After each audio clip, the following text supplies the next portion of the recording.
Yung bagay dito, ikaw na tumira. Yung bagay dyan. Oo. Ngayon, bigyan mo ako ng idea, sir.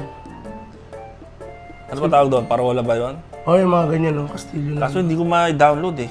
Okay. So yung mga boss, oh, yung gawa natin, no? Last year na to, no? Last year. Tagal na rin. So intact pa rin yung mga kulay niya, mga boss. So ito ay tinatawag natin na Neotrad. So oriental po yung concept namin. Ngayon ang project is dudugtungan to. So kailangan natin mag-search ng ibang design na ayon sa gusto mo, di ba? Tama, tama. So yung temple yung lagay natin, no? May Tapos, mga cherry blossom. Cherry blossom. Yan.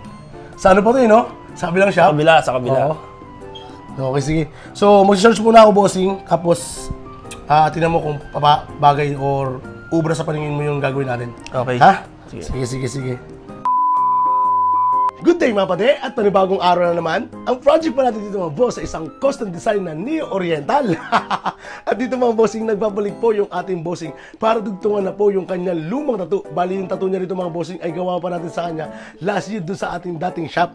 Ngayon po ay nagbabalik po yung ating bossing para dugtungan na po. At ang plano niya ay gawin itong full sleeve mga bossing. Pero dito mga bossing, hindi po muna full sleeve ang gagawin natin. Bali dito muna tayo sa bandang baba ng kanyang forearm mga bossing. Dudugtungan lang muna natin itong tattoo niya para sa labas po ay may kita naman kahit pa paano na full sleeve na po yung tattoo niya. Kaya for sure mga bossing, meron pa po kayong mga aabangan para sa project na to dahil nga full sleeve po ang gagawin natin at medyo puputulin lang muna natin yung session natin gawa ng medyo kapos pa din po daw sa budget yung ating bossing. So dito ay talagang dinidiskartehan niya po para mabuo lamang tong project niya o yung pangarap niyang tattoo na full sleeve. Ito boss, ito yung design. Ganda. Good? Nakuha na natin kagad? Sakto yung kulay nila, no? Para mas lumutang tong temple na to. Good? Okay tayo? Okay. Okay, good. Bis ko usap. O diba? Ganun kasimple at napauuna natin yung ating bossing dito sa ating nagawang design. At nagustuhan naman po niya. Dito mga bossing is kinuha lamang po natin lahat ng gusto niya makita dito sa kanyang project. At dito mga bossing is nag-suggest din tayo. Dahil nga full sleeve ang project natin mga bossing ay nagbigay na po ako ng idea na pwede niyang ilagay dun sa likod ng kanyang tattoo. Yes mga bossing, nang sa ganun sa susunod na session ay ready na rin po siya at mapag-isip-isip niya kung pwede ba o talagang ipupush niya yung project na naisip ko. So yun mga boss, ito yung project natin ngayong araw. Bali, meron tayo ritong dudugtong ang piyesa. Bali, itong mga bossing gawa na dito last year. So, fully healed na po yan. Ngayon naman po, nag-request yung ating bossing na lagyan ito ng lotus. Tapos yung templo. Tapos mag-adlib tayo dito ng cherry blossom para mag-connect na siya. Pero dito mga bossing, wala tayong ilalagay na background. Gawa nga ng undecided pa si bossing dito sa ilalagay niya sa ilalim. So, bali, ang mangyayari dito ay abang-abang lang muna tayo. Tsaka natin siya bubuin kapag buo na rin ang loob ng ating bossing na ipatapos tong full sleeve niya. Bossing, okay ka ba? Okay na. Ready na ba? Ready na. Ready na. Yun, no? Hindi ka ba kinakabahan, no? Hindi naman. Hindi naman. Basic lang sa'yo ito. Basic. So yun mga boss, ito yung project natin ngayong araw. Bali meron tayong oriental na custom design mga bossing. At Neotrad po ang bagsakan. Game. At ayun na nga, game na tayo. So bago tayo magpatuloy mga bossing, is magkwentuhan muna tayo. Dito mga bossing, nakita nyo na ba yung picture na kumakalat sa Facebook na isang babae ay nagpatato ng backpiece sa likod? Dito talaga mga bossing is wala talaga tayong idea kung ano ba talaga yung kwento sa likod ng larawan na to. Pero gagamitin ko itong pagkakataon na ito mga bossing para payuhan yung mga kaibigan natin na nagsisimula pa lang sa pagtatato.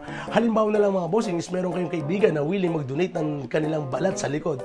Eh syempre, sana ay huwag nyo pong sasayangin mga bossing, lalo na ng tiwalang ibinigay sa inyo. Kaya kung sakasakaling kayo ay medyo kinakabahan pa sa paggawa ng malalaking project mga bossing, is willing po sana kayong tumanggi sa kanila nang sa ganun ay hindi po rin po kayo mapahiya. Pwede siguro dyan kung mag-donate talaga sila ng balat mga bossing, is alukin mo sila na kahit maliit lang na parte nang sa ganun is makapag-practice tayo na malaman natin kung paano ba nagtatrabaho ang karayom sa balat at kung paano nagtatrabaho yung tinta sa balat. Kasi naniniwala ako mga bossing na hindi mo kailangan kaagad ng ganung kalaki na balat para makapag-practice ka lang. Dito mga bossing, pwede kang kumurot-kurot muna kung sakasakaling willing siyang i-donate yung buong likod na yun mga bossing.